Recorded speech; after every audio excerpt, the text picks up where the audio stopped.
Kansas City has won 12 games this season despite outscoring their opponents by only 56 points.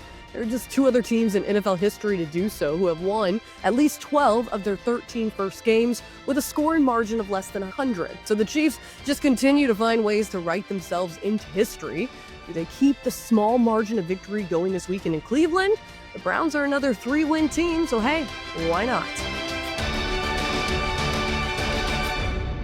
What is up, Chiefs Kingdom? Happy Thursday. I'm Hayley Lewis, and this is Chiefs News Daily. By this point in the season, fans know you can't just sit back, relax come game day. The Chiefs squad loves to keep it interesting, and I have no doubt that they will when the cookies crumble in Cleveland against the Browns. So we got some injury updates and headlines to dive into first ahead of Week 15. But first, like and subscribe right here on the KCSN YouTube channel. And let's get going into this one. All right, a lot of updates surrounding the injury-ridden Kansas City Chiefs came out this week. Let's say some good and some bad, so let's start with the good. All right, in summary, head coach Andy Reid said wide receiver Hollywood Brown is close to returning to practice. It was originally reported by Nate Taylor with The Athletic that Brown is expected to return to the practice field this week. Playing this weekend against the Browns, that was never on the table. The veteran wide receiver, however, was not spotted at practice on Wednesday during the time that the local media was allowed to watch practice. Now, that doesn't mean his practice window can't be open this week, and by the sound of it, Coach Reid seems very optimistic. So we'll continue to monitor this. According to Ian Rappaport, the veteran is expected to be back on the practice field soon. He could even play Week 16 or Week 17. And we got more good news. Chiefs kicker Harrison Butker is back at practice. The Chiefs did officially open his 21-day practice window on Wednesday, meaning he could potentially kick Sunday against the Browns. The three-time Super Bowl champ was placed on the IR back on November 15 with a left knee injury that actually required surgery. Spencer Schrader filled in his shoes until Schrader himself was placed on the injured reserve. Now, Matthew Wright has been taking those reps, so if all goes good at practice this week, keep your eye out for the 29-year-old and his potential return in Cleveland. Butker was limited in practice on Wednesday and on Thursday. All right, last bit of positive news. Cornerback Joshua Williams, who left Sunday's game with a chest injury, was back at practice and a full participant. Williams and Nagy Johnson have been filling the void left in the secondary behind by Jalen Watson, who had his season come to an end due to injury. Now, yesterday, Coach Reid told us newly signed quarterback Steven Nelson would not be playing this week against the Browns. They're just giving him some more time to settle in. All right, on to the bad. Left tackle DJ Humphries did not practice on Wednesday or today, Thursday. The newly acquired lineman left midway through the fourth quarter of last Sunday's game against the Chargers with a hamstring injury.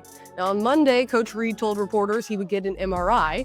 Then on Wednesday, Reid told reporters, quote, "We haven't listed him as out or anything there, so we're just going to take it day by day and see how he does. Every day he's gotten a little better, so we'll see how all that works out."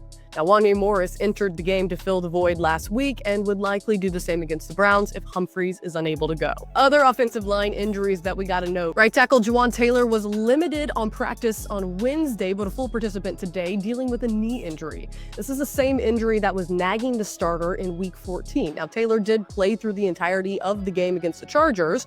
Right now, 12 Kansas City players are either on the IR or NFI, 5 of which are starters. All right, here is a look at the injury report that came out after practice today. You can see below the Browns have 14 players listed. Most notably, cornerback Greg Newsome, who was placed on the IR just this Tuesday. Other concerning injuries for Cleveland are going to include their tight end, David Njoku, who suffered a hamstring injury in Week 14 against the Steelers. Head coach Kevin Stefanski told reporters that is day-to-day with the injury. Now, left guard Joel Bitonio is also missing practice time due to a back injury. All right, time to check in with the team on Thursday. That means coordinators are stepping to the podium to discuss the upcoming week. Let us roll right into things. It is a busy day at the podium. We got clips from defensive coordinator Steve Spagnuolo, offensive coordinator Matt Nagy, and special teams coordinator Dave Tope. Is there a better test, you said? Yeah, no, they can be explosive, can't they? Him and number 3. So listen, that was the focus the very first day we started working on Cleveland, which was Tuesday.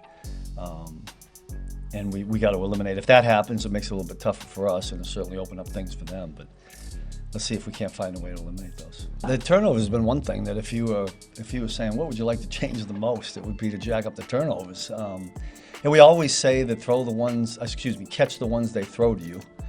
So if that happens, we got to catch them. Although We could all put our brains together here. I don't remember too many actual drop balls that we've had. Would that be a safe statement? So we can't blame it on that.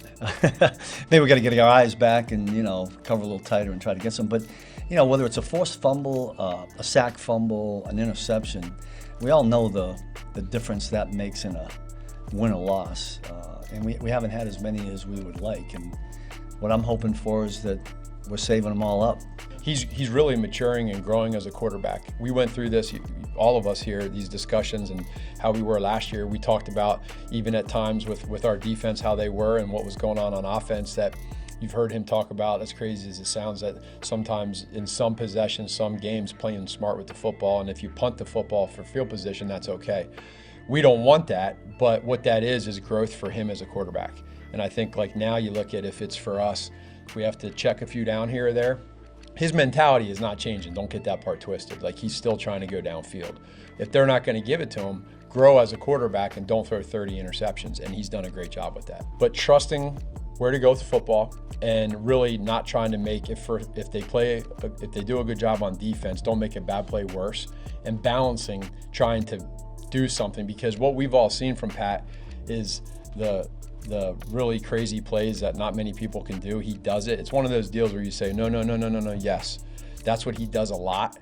But in the general basic foundation of the offense, just staying true to your feet, staying true to your progression, and trusting everybody, coaches and players. Additionally, the Chiefs brought offensive line coach Andy Heck, DB's coach Dave Merritt, and pass game coordinator Joe Blairmeyer, along with defensive tackle Chris Jones, all to the podium today. So here are some of those key bites from the pressers. I go back and I think back to the AFC Championship game when LJ went down and all of a sudden Josh had to go in the game and play after 5 snaps. And so, not that you want to see this happen, but when you've had injuries, the amount of injuries that we've had, guys in and out, you want to make sure that the next guy's ready. So again, we always try to teach our guys and make sure that everyone understands the role that they need to go in and be ready to play.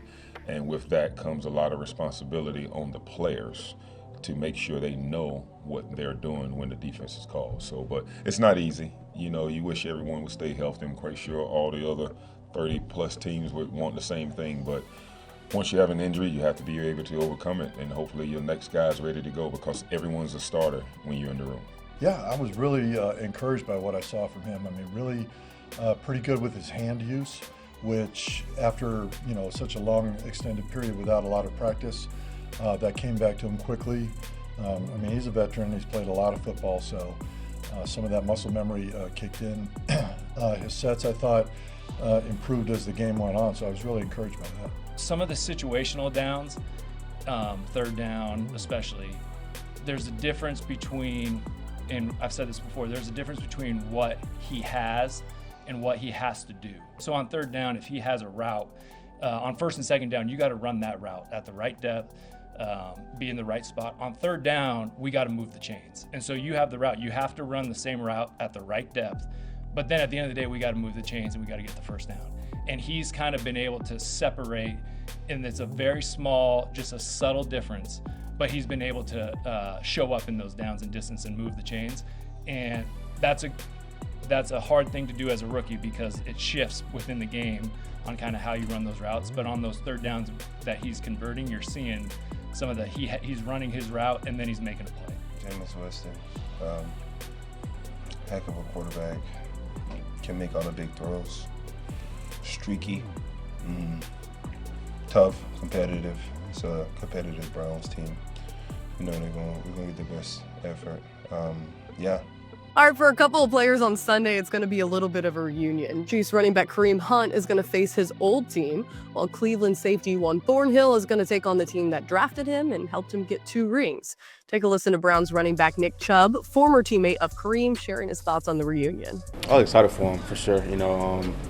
Obviously he got drafted there. It means a lot to him. He was on pace to, having crazy numbers when he first got to his first year and second year. And obviously he ended up here for whatever reason. But, I had a chance to get to meet him, play with him, which I'm blessed.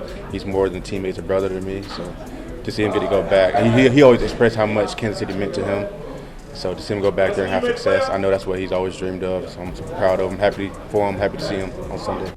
Alrighty, folks, that does it for another episode of Chiefs News Daily. As always, you know it, we'll be back tomorrow. In the meantime, we ask that you like and subscribe right here on the KCSN YouTube channel. Enjoy the rest of your Thursday, and we'll see you right back here for Fast Fridays.